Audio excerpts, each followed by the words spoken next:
Muy buenas de nuevo, estamos en este vídeo en el que vamos a hacer un pequeño review o resumen de la lavadora BTW L60 300, una lavadora de Indesil.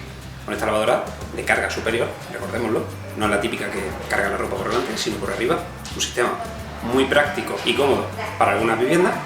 Podremos lavar nuestra ropa perfectamente ahorrando muchísimo dinero.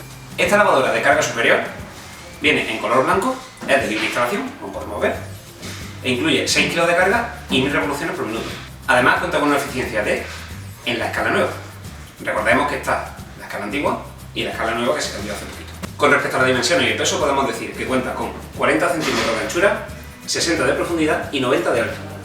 Y cuenta con un peso de 53 kg. Esta lavadora incorpora los mandos en la parte superior y con este dial podremos seleccionar entre distintos programas para cada tipo de ropa. Si queremos lavar algodón, pues podemos lavarlo en 60 grados, 40 grados, depende de la temperatura que queramos, para que no encoja la ropa, recordémoslo. O si queremos un lavado más seco, o simplemente centrifugar. Además cuenta con varios botones para prelavado, si la ropa está muy sucia, darle un prelavado aún más intenso, y un botón de Energy Saver. Eso quiere decir que esta lavadora, al ser eco, nos gastará un poquito menos de agua y un poquito menos de luz.